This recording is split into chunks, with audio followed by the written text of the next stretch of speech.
Hello and welcome to this, the 8th of the series on You Are Not Alone.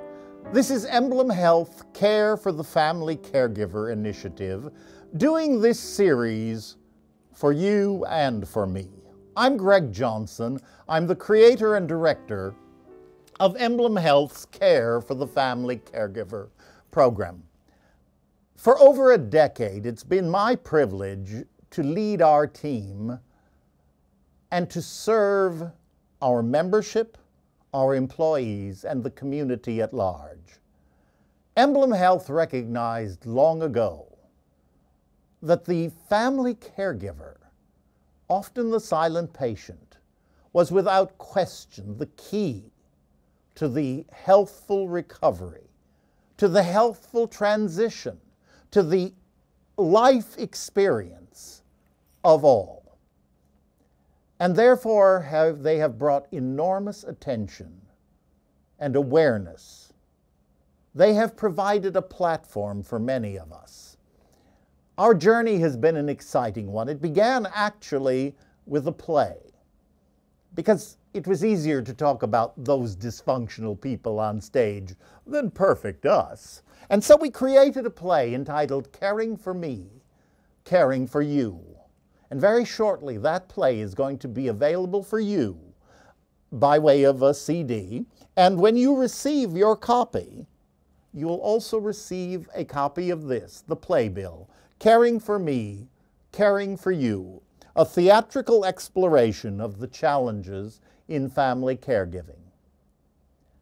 You'll recognize some of the actors. There's some rather well-known persons from the world of Broadway who took part in this. Well, we did it probably 11 years ago. That play has taken us to many, many parts of the world, quite frankly. But wherever we go, the story is the same. It's the caregiver's story. Family caregivers are the backbone of the healthcare system. They are the unpaid and often unsung heroes. And so, as I always say, no matter where I go in the world, I begin and end every speech that I have by saying thank you. Thank you to you for your commitment. Thank you to you for your dedication. Thank you to you for your love. And it's been a wonderful journey for us. On that journey, we've been privileged to partner with many people. We started something called the New York City Family Caregiver Coalition. We began as 15 people. There are now over 360 members. What was that about? It was finding out who was doing what for whom. What type of services? What do we have? What didn't we have?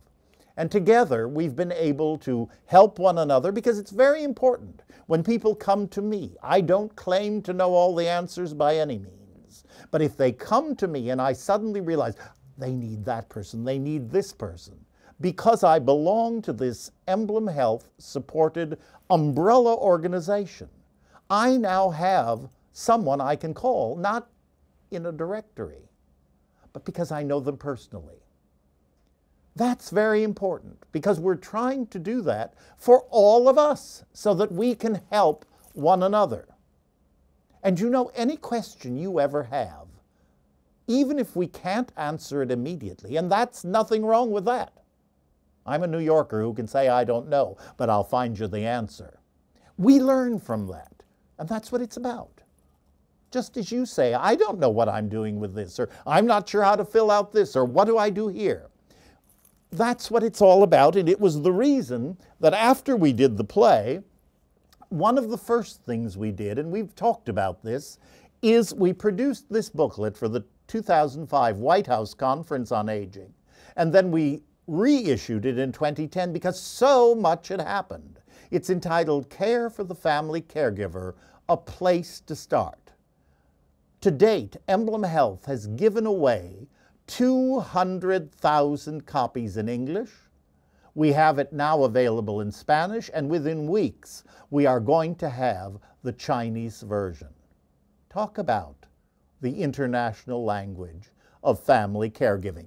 This is available to you, and at the end of this program, you'll see all of the information telling you exactly how to get your copy, what telephone number to ring, or what email to use, because we're only too happy to share it with you. We've also created, this is in English, Spanish, Russian, and Chinese. I'm going to stick to the English. 10 tips for family caregivers.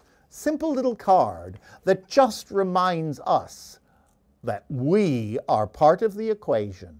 It helps us to name ourselves as family caregivers and to remember that in naming it, we take the action to care for ourselves so that we can continue to be the servants of others and provide service in love and in wholeness for ourselves. In partnership with Share the Care, we're pleased to present this for you, the 7 principles of team building. And by the way, this is something that you could use to run a corporation. That is how good these 7 principles are. I can't encourage you enough. Sharing responsibility is key to not burning out. Let's remember that. We don't have to do it alone. Friends Indeed, that wonderful support organization founded by Cynthia O'Neill and Mike Nichols, the 6 spiritual principles of family caregiving. Please get your copy. And then with the Alzheimer's Association, we prepared 2 excellent books. This is the New York City Alzheimer's Association. One is Easing the Transition, Moving Your Relative to a Nursing Home. And the information here is extraordinarily valuable, even if the disease is not Alzheimer's. I must say, I've used that way, both at the church and at Emblem. Making home care work for you, that is the other alternative. In other words, there are many ways that the journey of family caregiving happens. Some people are able to stay at home. Certainly that's often the most desirable. But caregiving doesn't end with someone going into a nursing home. In fact, sometimes that becomes even more difficult, more complicated, and more demanding because advocacy becomes involved there, traveling for you at greater distances. All of that is part of this journey of caregiving. Now, all of these are resources that, of course, are free, and they're available to you. In addition, we do have the EmblemHealth website, which will be at the end of this presentation. Please feel free to go online, interact. My telephone number is there. I am always available. I will get back to you. And I have many other staff members who join me in that commitment. We are here to serve, we are here to help, and we are deeply grateful to do that.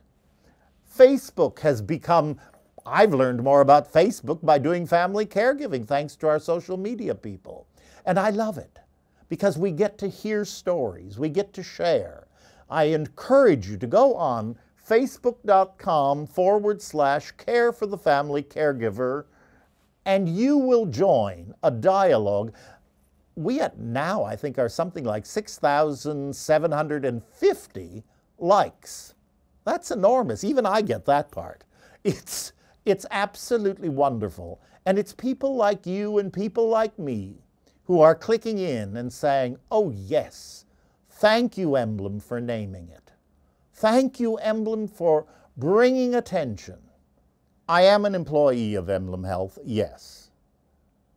But I am also one of the most grateful human beings to that company, to EmblemHealth, who has given us and who has given me the platform from which to lead others in finding solutions, resources, and support for family caregivers. I'm deeply grateful. Over the last years, I have taken on a much more inclusive role at the level of city government, state, the national government, the United Nations NGO Committee on Aging. I've recently traveled around the world speaking at the International Longevity Center in Singapore, speaking to the ASEAN ministers in Jakarta, just to name a few, and returned to be elected a fellow at the New York Academy of Medicine. For each of these I am very grateful, but I don't share this with you because of me.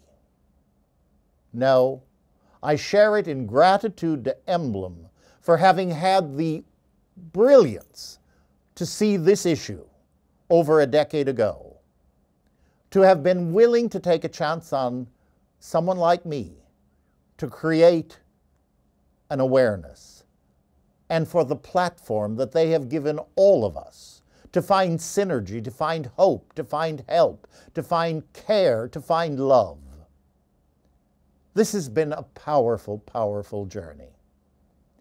And I'm deeply grateful to them, but I'm equally thrilled that with each honor, with each appointment, family caregiving has a place at the table. I don't want to be the chairman, but I want a chair at that table. I want family caregivers to be included. I want it to be named, appreciated, and resources found and allotted and given to you and to me, the unpaid heroes of the healthcare system. Ladies and gentlemen, you are not alone.